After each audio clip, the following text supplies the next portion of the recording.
Super divertida, vamos então continuar com um talk show para ouvir Rui Malvarez, criativo e podcaster do Sopro, que vai partilhar a sua visão sobre crescer através da tecnologia, quando a mudança é uma escolha. Rui Malvarez no palco do Next Leiria.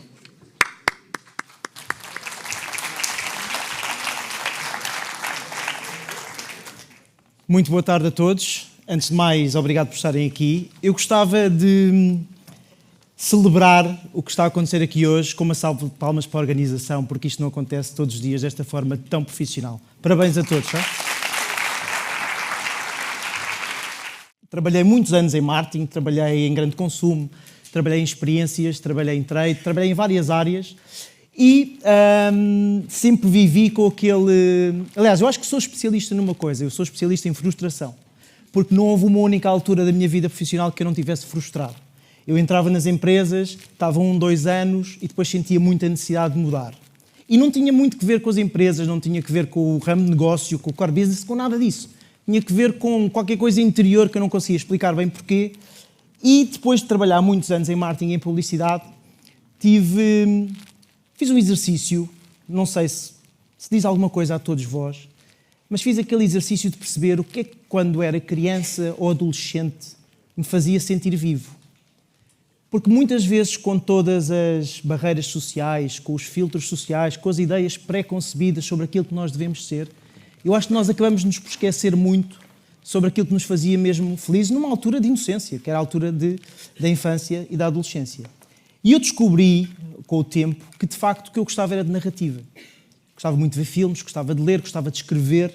Lembro-me que, quando era criança, o meu pai compilou uma série de poemas meus, terríveis na altura, mas que eram um orgulho para a família, porque o Rui escrevia poesia com 7 ou 8 anos, e comecei a perceber que era aí que eu me via realizado.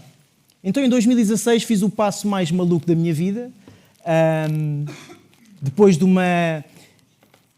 Isto não vai cair no lado do desenvolvimento pessoal, espero eu, embora eu ache muito importante o desenvolvimento pessoal, mas eu tive uma... Às vezes é nos momentos da adversidade que nós mais crescemos, e eu era tão frustrado do ponto de vista profissional como fui durante muitos anos do ponto de vista físico, porque nasci com um sopro no coração que me impedia de montes de coisas, de fazer desporto, condicionava-me na competição. Tinha aquela coisa de estar na educação física e estava-me a cansar muito e o professor mandava-me sentar. Pode parecer uma história lamechas, mas para uma criança isto bate ao ponto da pessoa pensar que é diferente. Depois de uma... Isto não vai cair no lado do desenvolvimento pessoal, espero eu, embora eu ache muito importante o desenvolvimento pessoal, mas eu tive uma... Às vezes é nos momentos da adversidade que nós mais crescemos, e eu era tão frustrado do ponto de vista profissional como fui durante muitos anos do ponto de vista físico, porque nasci com um sopro no coração que me impedia de montes de coisas, de fazer desporto, condicionava-me na competição. Tinha aquela coisa de estar na educação física e estava-me a cansar muito e o professor mandava-me sentar. Pode parecer uma história lamechas, mas para uma criança isto bate ao ponto da pessoa pensar que é diferente. E em 2013 fiz uma cirurgia ao coração, bastante complexa, e associando o desafio de ultrapassar esta doença ao desafio de ultrapassar a frustração, e também quando estamos num hospital deitados em que percebemos que há pessoas à nossa volta que estão muito mal, pessoas que se partem, que nós não estávamos à espera. Eu tive uma história de uma pessoa que me apoiou imenso na minha operação, e quando eu voltei dos cuidados intensivos já cá não estava. E essas pequenas coisas, que são grandes coisas, vão-nos influenciando. E neste debate interno sobre o prazer da narrativa, a frustração de não estar feliz do ponto de vista do que era o ramo de negócio onde trabalhava, e também esta necessidade de me encontrar, percebi que queria então dedicar-me completamente a escrever histórias. Em 2016, para ser mais rápido, fundei uma produtora de filmes, que se chamava Forever in Movies, FIM. Trabalhámos durante 6 anos e meio a fundo, foi uma loucura, fizemos mais de 300 filmes publicitários, trabalhámos para grandes marcas, só que o que é que acabou por acontecer? Acabou por acontecer aquilo que muita gente, se calhar, consegue encontrar paralelo nas suas vidas, que é, quando nós somos empreendedores e o negócio cresce muito, nós ao início fazemos muito daquilo que é o métier diário, aquilo que nos dá prazer, depois tornamos-nos empresários. E quando eu me tornei empresário e a produtora tinha 15 pessoas, eu deixei de ser criativo, eu deixei de poder escrever histórias, eu deixei de poder realizar filmes e transformei-me num gestor de pessoas, numa pessoa a correr atrás da faturação para poder pagar aqueles 15 ordenados e estava, de facto, muito infeliz.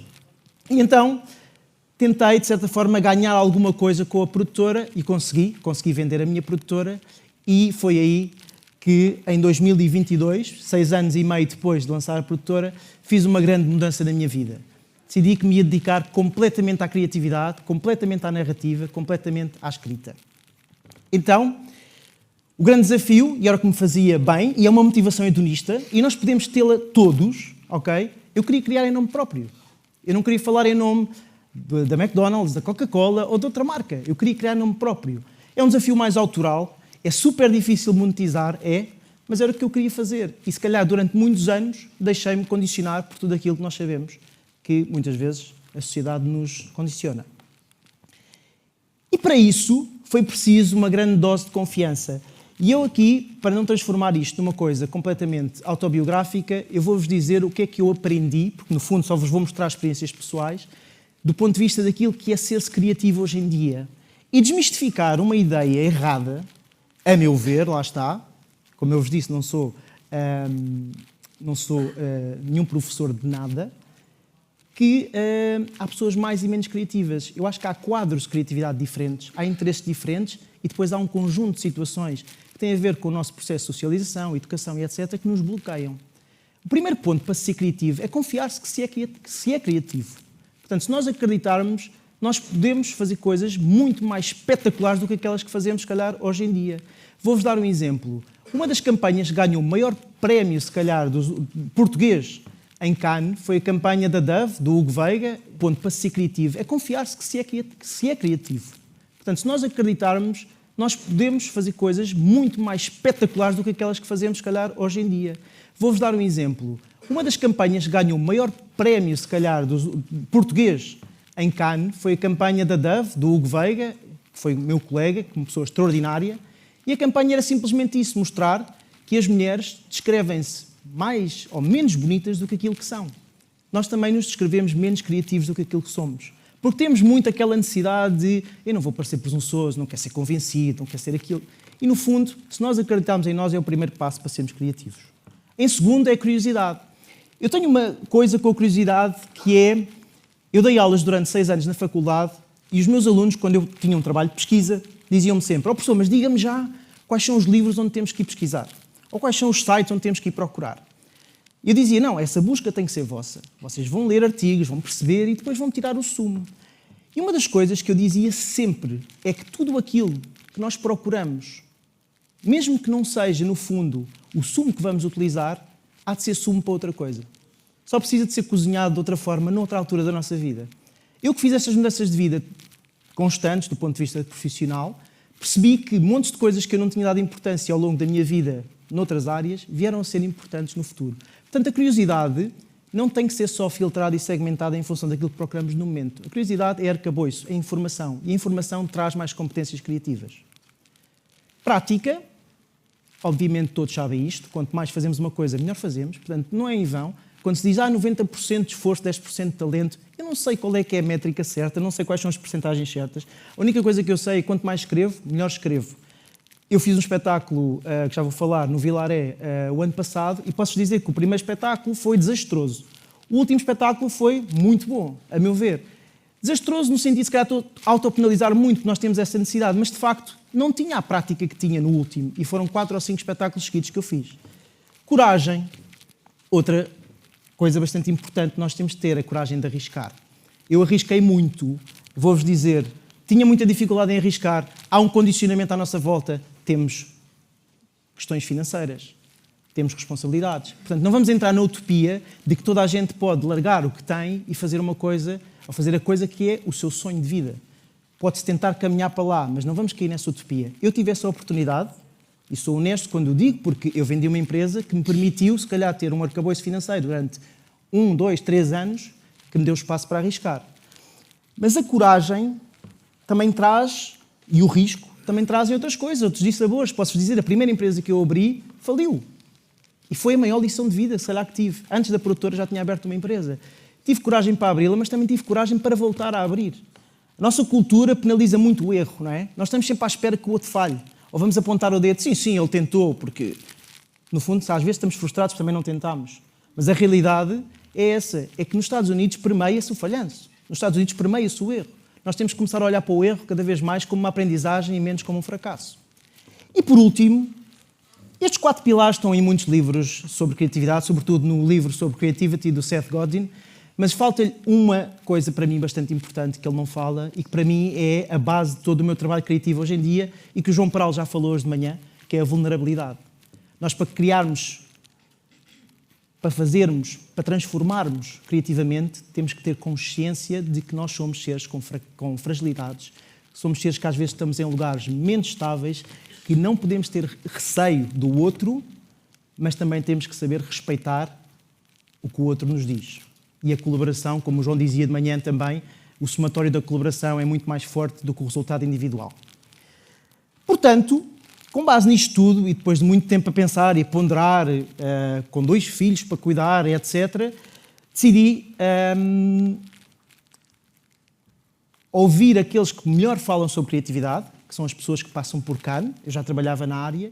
Sei lá, antigamente os teatros enchiam com os atores, as pessoas da televisão enchiam salas, hoje em dia o digital enche salas.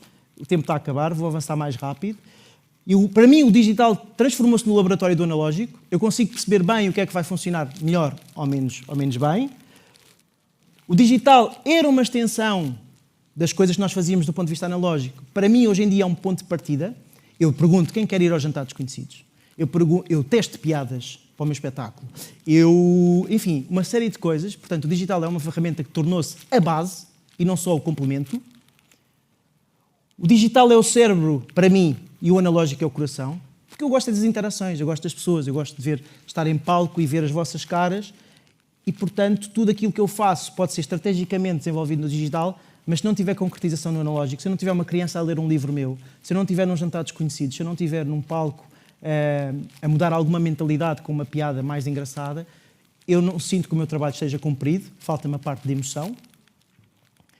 E, portanto, este trabalho todo, depois de 6 meses a fazer o espetáculo em Lisboa e não sair dos 2K, quando mudo, passo para 28K em 12 meses, de uma forma completamente orgânica, ok? Não é muito, obviamente, há pessoas com muito mais, mas para mim foi um salto, para uma pessoa analógica foi um salto que eu não consegui ultrapassar. A monetização depende muito do engagement, como sabemos, é uma palavra dura, andamos sempre preocupados com isso, mas na realidade não é sobre o número de followers, não. Para mim é sobre a qualidade da relação. Se vocês tiverem 500 mil followers, mas não tiverem uma qualidade de relação diária forte, as coisas não funcionam. Eu estive no Web Summit e falou-se muito disto. Também a acabar, André, desculpa. Não é sobre um conteúdo viral, é sobre a persistência da criação de conteúdo. O meu podcast é o exemplo. Se eu não fosse certinho, as pessoas exigiam-me. O que é que se passa? Onde é que está o episódio? Estás a falhar. E isso é meio caminho andado para perdermos followers. E é importante percebermos que a persistência é fundamental. Não é sobre uma só rede, é sobre adequar o conteúdo às pessoas certas, à rede onde essas pessoas estão. E, portanto, uma comunidade cria-se sobretudo pela originalidade, autenticidade e persistência. Isto, para mim, é fundamental em tudo aquilo que eu faço. Eu não quero ser um personagem, eu não quero fazer coisas já feitas, eu preciso de manter a persistência diária para conseguir manter o meu público engajado. E uma comunidade forte seguir-te-á para qualquer lugar. Se vocês conseguirem ganhá-los, mais dificilmente eles vão embora, desde que vocês mantenham autênticos. Obrigado a todos.